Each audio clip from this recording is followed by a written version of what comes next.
বন্ধুরা, আজ আমি তোমাদের সঙ্গে ক্লাস 10 পরীক্ষাগারের রাসায়নিক শিল্প অজৈব রসায়ন এই চ্যাপ্টারে ভৌতবিজ্ঞান বিষয়ের এই চ্যাপ্টারের 3 মার্কসের সাজেশন নিয়ে আসবো। তো এটা পার্ট 2 হতে চলেছে। এর আগের ভিডিওতে আমি টোটাল 7খানা কোশ্চেন এই 3 মার্কসের সাজেশন এই চ্যাপ্টার থেকে আমি বিস্তারিত আলোচনা করেছিলাম। তোমরা আগের ভিডিওটা গিয়ে দেখে নিতে পারো। আর আজকের ভিডিওটায় আমি আরো 8টা থেকে 7টা কোশ্চেন এই ভিডিওতে নিয়ে আলোচনা করব। তো চলো শুরু করা যাক আজকের ভিডিও। কোশ্চেনগুলো খুবই ইম্পর্টেন্ট, স্কিপ করে কেউ দেখবে না। প্রথম কোশ্চেন, কিপযন্ত্রে H2S প্রস্তুতি সংখ্যায় বর্ণনা করো। অনুরূপ প্রশ্নটা দেখে রেখো, আমি আর পড়ছি না। নিম্নলিখিত কিপযন্ত্রে H2S গ্যাস প্রস্তুত করা হয়। কিপযন্ত্রের মাঝের গোলকে ফেরাস সালফাইডের টুকরো রেখে ওপরের গোলকের ফানেলের মধ্যে দিয়ে লঘু H2S উপর ঢালা হয়। এই অ্যাসিড ওপরের গোলকে দীর্ঘনল বেয়ে নিচের অর্ধগোলকে আসে এবং অর্ধগোলক পূর্ণ হয়ে মাঝের গোলকে প্রবেশ করে। অ্যাসিডটি এফইএস এর সংস্পর্শে এলে H2S গ্যাস উৎপন্ন হয়, যা স্টপ কক লাগানো নির্মল নল দিয়ে বের হয় এবং স্টপ ককটি বন্ধ করলে উৎপন্ন গ্যাস বেরিয়ে যেতে না পেরে মাঝের গোলকে থাকা অ্যাসিডের উপর চাপ দেয়। ফলে অ্যাসিড নিচের অর্ধগোলকে নেমে যায় এবং দীর্ঘনল বেয়ে ওপরের গোলকে উঠে আসে। এর ফলে অ্যাসিড ও এফইএস এর সংস্পর্শে বিচ্ছিন্ন হয় এবং H2S উৎপাদন বন্ধ হয়।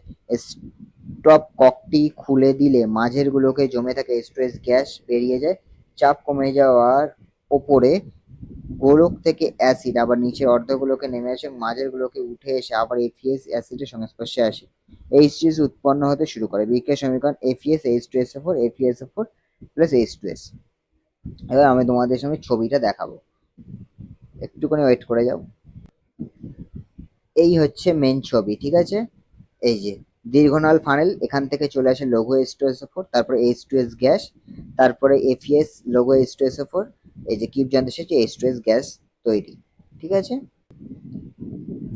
পরীক্ষাগারে প্রস্তুত হাইড্রোজেন সালফাইড গ্যাসে কি কি অশুদ্ধি থাকে, এই অশুদ্ধিগুলি কিভাবে দূর করা যায়?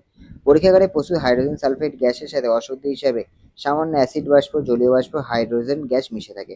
সোডিয়াম হাইড্রোজেন সালফাইডের সম্পৃক্ত দ্রবণের মধ্যে H2S গ্যাস চালনা করে অ্যাসিড বাষ্প এবং P2O5 এর মধ্যে পরিচালনা করে জলীয় বাষ্প দূর করা যায়। এরপর গ্যাসটিকে কঠিন কার্বন ডাইঅক্সাইড বা শুষ্ক বরফ দিয়ে ঠান্ডা করলে তরলে রূপান্তরিত বা সংকুচিত করে সরিয়ে নেওয়া যায়। তাই হাইড্রোজেন গ্যাস গ্যাসীয় অবস্থায় বায়ুর ঊর্ধ্ব অপসারণ দ্বারা সংগ্রহ করা যায়। সংগৃহীত হাইড্রোজেন সালফাইডে সামান্য উত্তপ্ত করলে সেটি পুনরায় গ্যাসে পরিণত হয় এবং মুক্ত গ্যাসটিকে বায়ুর ঊর্ধ্ব অপসারণ দ্বারা সংগ্রহ করা হয়। রূপোর তৈরি জিনিস বা তৈলচিত্রের সাদা রং পূরণ করা হলে কালো হয়ে যায় কেন? বায়ুর মাধ্যমে সামান্য H2S মিশে থাকে, যা ধীরে ধীরে রূপোর সঙ্গে বিক্রিয়া করে রূপোর ওপর কালো বর্ণের সিলভার সালফাইডের আস্তরণ গঠন করে। এর ফলে রূপোর জিনিস কালো হয়ে যায়। 2AgH2S Sg2S plus H2। তৈলচিত্রে lead white নামক যে সাদা রং ব্যবহৃত হয় তা বিভিন্ন লেড ঘটিত যৌগের যেমন PbCO3 PbOH2 সংমিশ্রণ তৈরি করে। তৈলচিত্র দীর্ঘদিন বায়ুতে খোলা অবস্থায় থাকলে বায়ুতে উপস্থিত H2S এর সঙ্গে এই লেড ঘটিত যৌগগুলি ধীরে ধীরে বিক্রিয়া করে কালো বর্ণের লেড সালফেট PbS এ পরিণত হয়। তাই তৈলচিত্রের সাদা রং পূরণ হলে কালো হয়ে যায়। PbOH2 plus H2S PbS plus 2H2 PbCO3 H2S PbS H2CO3। প্রমাণ করে H2S এর সালফার আছে।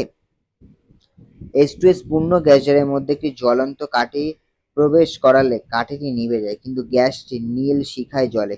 বিক্রিয়ার পর গ্যাস জারে প্রাপ্ত হলুদ বর্ণের গুঁড়োকে সংগ্রহ করে পোড়ালে পোড়া বারুদে গন্ধবিষ্ট গ্যাস নির্গত হয়। এই গ্যাসকে অ্যাসিড মিশ্রিত কমলা বর্ণের পটাশিয়াম ডাইক্রোমেট দ্রবণে চালনা করলে দ্রবণের বর্ণ গাঢ় সবুজ হয়। এর দ্বারা প্রমাণিত হয় গ্যাসটি সালফার ডাইঅক্সাইড SO2, যা হলুদ গুঁড়োর দহনে উৎপন্ন হয়েছে।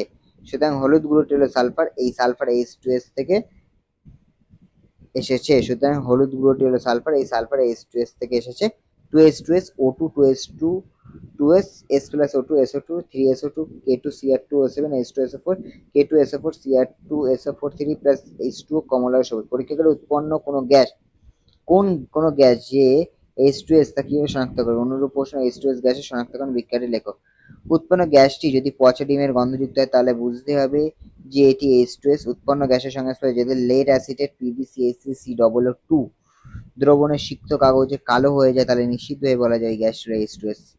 H2S প্লাস PbCH3COO2 Pb কালো 2CH3COOH লেড সালফেট ক্ষারের উপস্থিতিতে সদ্য প্রস্তুত সোডিয়াম নাইট্রোক্সাইড দ্রবণে উৎপন্ন গ্যাসটিকে চালনা করা হলে যদি দ্রবণটি বেগুনি বর্ণের হয় তাহলে উৎপন্ন গ্যাস হলো H2S।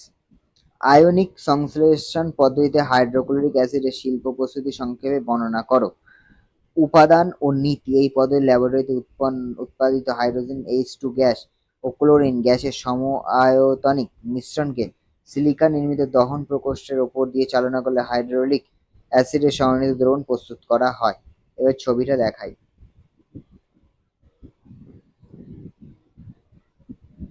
এই হলো তার ছবি, তোমরা এখান থেকে এই ছবিটাকে দেখে নেবে।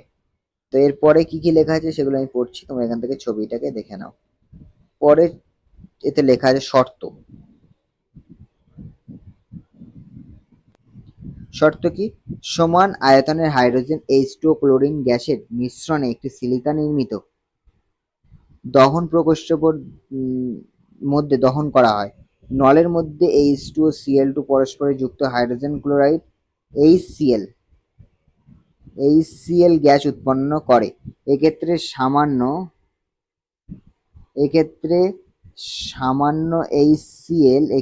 সামান্য H2 ব্যবহৃত হয় তার যাতে Cl2 গ্যাস সম্পূর্ণ HCl গ্যাসে রূপান্তরিত হতে পারে। দহনে প্রকোষ্ঠ উৎপন্ন HCl গ্যাস কুণ্ডলীতে নলের মধ্যে হিমাঙ্কের মধ্যে চালনা করে শীতল করা হয়। শীতল HCl গ্যাসকে কোয়ার্টার পূর্ণ শোষক স্তরের মধ্যে চালনা করে হাইড্রোক্লোরিক অ্যাসিড উৎপাদিত করা হয়। এতে করে উৎপন্ন হাওয়া হাইড্রোক্লোরিক অ্যাসিডের ঘনত্ব বাড়ে এবং তা দিয়ে স্থিরভাবে 36 HCl গ্যাস দ্রবীভূত হয়। অসওয়াল্ড পদ্ধতিতে নাইট্রিক অ্যাসিড উৎপাদনের ক্ষেত্রে সংশ্লিষ্ট বিক্রিয়াকে শর্তসহ সমীকরণ সহ লেখো। অসওয়াল্ড পদ্ধতিতে নাইট্রিক অ্যাসিডের শিল্প প্রস্তুতি 3টি ধাপে সম্পন্ন করে। প্রথম ধাপ শুষ্ক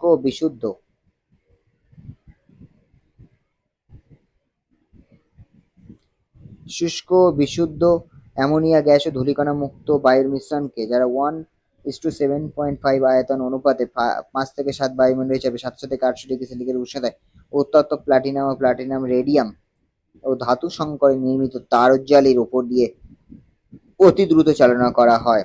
অনুঘটক গ্যাস মিশ্রণের সংস্পর্শকালে 0.0014 সেকেন্ডের বেশি হওয়া বাঞ্ছনীয় নয়। এর ফলে অ্যামোনিয়া জারিত হয়ে নাইট্রিক অক্সাইড NO এ পরিণত। এই বিক্রিয়াটি উভমুখে তাপ উৎপাদক। 4NH3 plus 5O2 4NO plus 6H2O plus তাপ 216 KCl।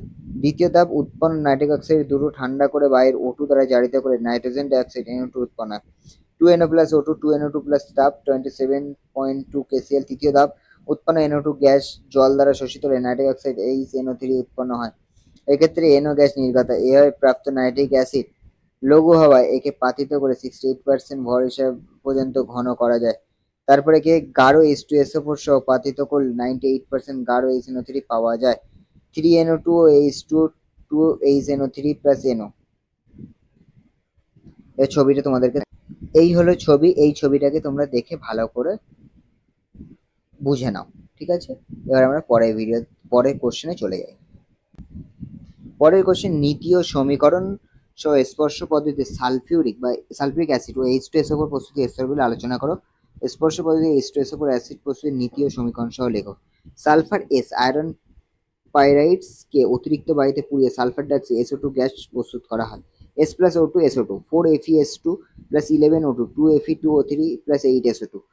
2 নম্বর, SO2 ও বায়ুর মিশ্রণকে বিশুদ্ধ শুষ্ক করে 450 ডিগ্রি সেন্টিগ্রেড উষ্ণতায় 1 থেকে 1.5 বায়ুমণ্ডল হিসাবে উত্তপ্ত প্লাটিনাম চূর্ণযুক্ত অ্যাসবেস্টস বা ভ্যান্ডিয়াম পেন্টক্সাইড অনুঘটকের উপর দিয়ে চালনা করা। এর ফলে SO2 গ্যাস বায়ুর O2 দ্বারা জারিত হয়ে সালফার ট্রাই অক্সাইডে পরিণত হয়। বিক্রিয়াটির তাপমোচী উভমুখী। 2SO2O2 2SO3 প্লাস তাপ 45 KCl। উৎপন্ন SO3 গ্যাসকে ঠান্ডা করে একটি কোক খণ্ড ও পূর্ণ শোষকের স্তরে 98% গাঢ় H2SO4 দ্বারা শোষণ করানো হয়। এর ফলে পাইরোসালফিউরিক অ্যাসিড H2S2O7 ও ওলিয়াম উৎপন্ন হয়।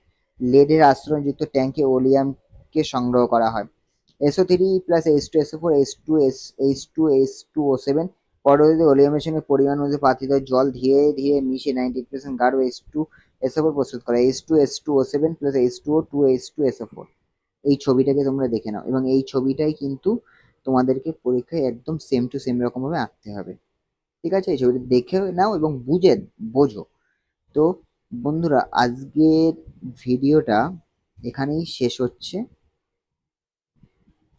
যদি ভিডিওটা তোমাদের ভালো লেগে থাকে, যদি তোমরা উপকৃত হয়ে থাকো, তো অবশ্যই পজিটিভ চ্যানেলের সাথে যুক্ত হয়ে আমাদের পাশে থাকো। দেখা হচ্ছে পরের একটা ভিডিও নিয়ে। তাতেও ক্লাস টেনে কোনো না কোনো চ্যাপ্টারে কোনো না কোনো বিষয়ে একটা ইনফরমেটিভ ভিডিও তোমাদের সামনে তুলে দেবো। আর এই কোশ্চেনগুলো কেউ স্কিপ করবে না। আর একটা জিনিস, এই কোশ্চেনগুলো পড়ার সঙ্গে সঙ্গে খাতায় লিখে প্র্যাকটিস করো, কারণ লেখা প্র্যাকটিস করলেই কিন্তু তোমাদের কাছে এটা ইজি মনে হবে, কারণ এইটা পড়ে তুমি মাথায় রাখবে, ভুলে যাবে। অবশ্যই লেখো, পড়ার সঙ্গে সঙ্গে লেখো। চলো দেখা হচ্ছে পরের ভিডিওতে।